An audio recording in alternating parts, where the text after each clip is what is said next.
Good morning, everybody. Today is Friday, February 2nd, and Punxsutawney Phil didn't see a shadow. Is that how it works? No shadow? No shadow. Spring's on its way. No shadow. I watched it live with WT's Facebook Live event. It was pretty lit. Me and 10,000 other people were watching it. I mean, I Phil don't know. probably can't even see. Is it a Pittsburgh thing? Is that a Pennsylvania only, or is everyone across the country getting down with Phil today? They all get down. Okay. I mean, only one groundhog can be the weatherman, but they all get down with Phil today. I think, to be honest, I think Phil's in the mortgage world today because saying spring is coming early is exactly what our message is today about spring is coming early. The Fed is getting there with their inflation idea. Does look like we're going to have a good year for rates. Just the biggest misconception is, hey, the second Fed drops their rates, mortgage rates are going to drop. And we expect to see a slow drop in rates. We don't see rates just to fall off of a cliff this year. So if you're preparing to buy in the spring, you need to be getting ready right now. You need to be getting pre-approved. You need to be getting your documents ready. You got to be looking at those estimates so you're aware what the cash to close is, what the payment is, and you got to be ready for multiple offers. We're going to be coming back in this spring market. There's going to be buyers. There's not going to be enough sellers. You're going to have to deal with multiple offers, it looks like, on a lot of properties. So the quicker you get pre-approved, the quicker you talk to us, the quicker you guys understand what the payment is, how everything looks, you're going to be ready to go and you're going to beat those other buyers into the house. So well said. It's very, very, very important. But also, when we're getting into this spring market, the last couple years, we've only seen conventional loans. And again, you shouldn't have to need an 800 credit score to buy a home. That's not how it works in this country. There are 4 main mortgage programs. They are all great programs that should be able to get accepted on a daily basis, but we've run into a market that only conventional loans have been getting accepted here on a regular basis. So I want to do a comparison today. My comparison is Tom is going to be your FHA loan. Anthony is going to be your conventional loan. And they both have a 640 credit score. Now, I'm going to mind you, we're not going to bring into automated underwriting systems here, and if we could even get an approval on a 640 for a conventional loan. But let's just say you're a person out there, maybe you're younger, maybe you had a hiccup or two, but you have a 640 credit score. That should not disqualify you from getting a home in the United States of these America. Okay? It shouldn't stop you. And there's programs out there that allow you to get into a home. And one of those programs is an FHA loan. And they're great programs for buyers that don't have the greatest credit score. And I will explain the payment to you in a second. But the 2 main reasons FHA is better than conventional with a buyer that doesn't have the greatest credit score. One is going to be interest rate. All right. Tom is going to sit here at an interest rate of 6.5%. We're happy with that. Yay, Tom, smile. Yes, 6.5%. Anthony, unfortunately, with the conventional loan, he's at 7.5%. Boo. So that's right there, 1% higher that the buyer's going to have to pay if they go conventional over FHA. And I understand, real estate agents, it might be easier to get that offer accepted if we get conventional, but you're having your buyer right now off the bat pay 1% higher. Second is the mortgage insurance.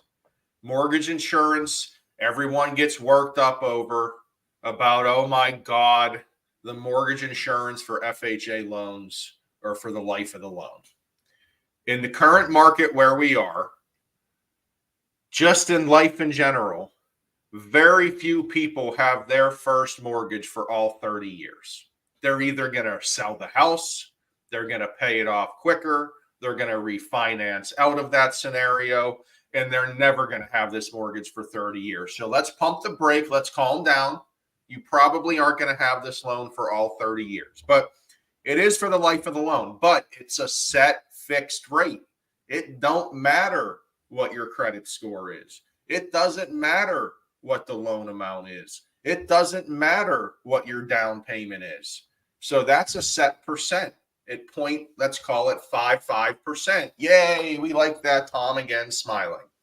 Now Anthony, because he's the conventional loan, his mortgage insurance is based off of the entire criteria.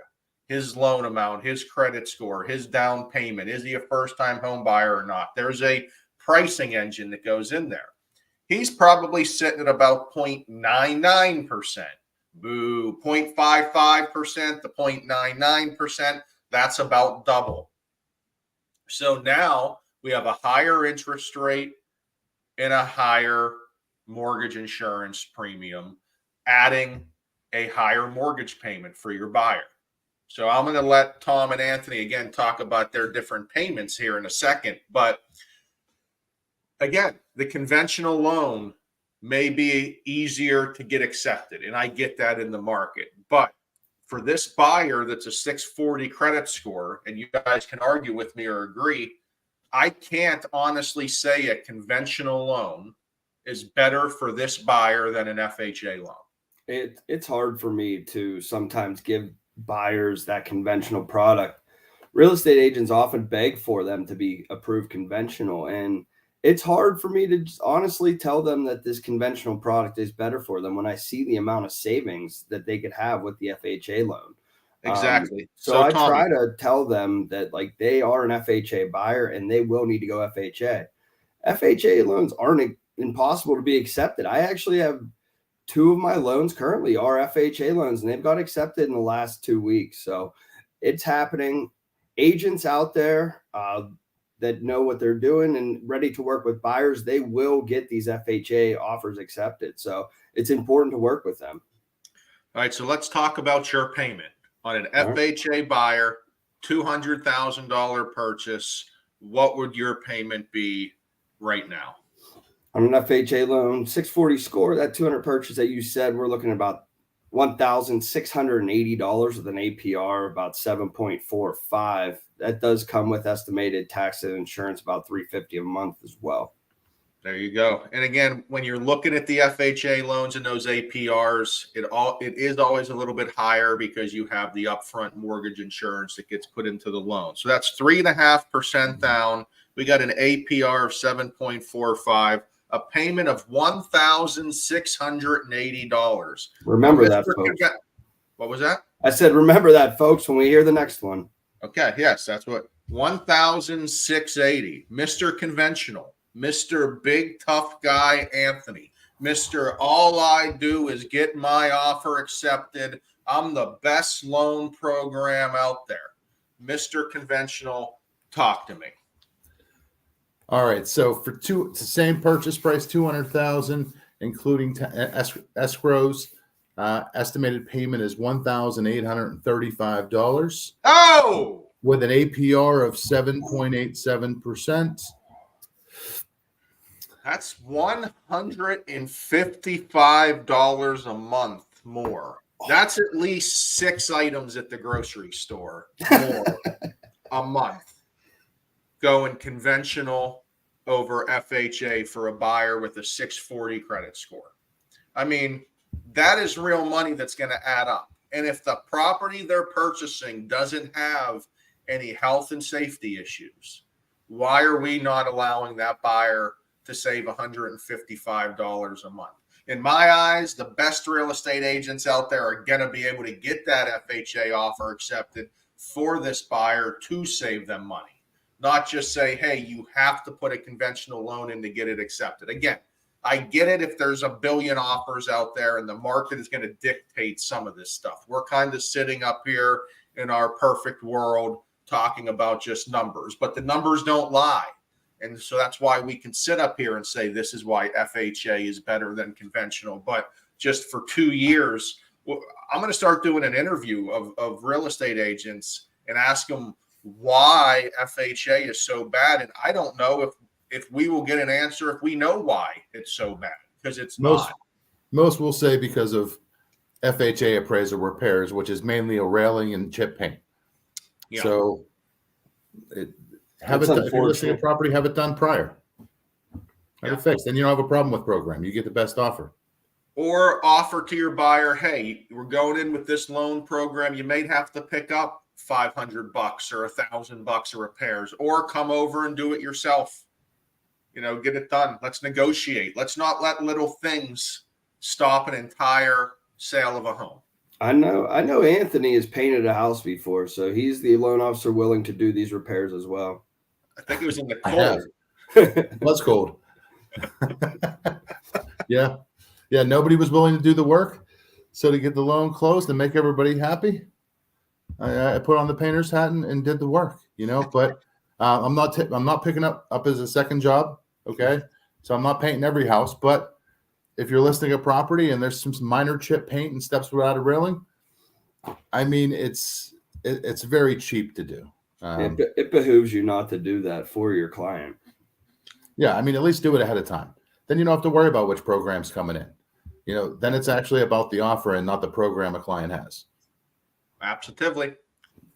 All right, fellas, another great talk. Have a good weekend. Thanks for Phil for setting us up for a great early spring. And Live Golf is back. Mayakoba 115. Shotgun start, boys. There we go. Don't even know what that means. See you later.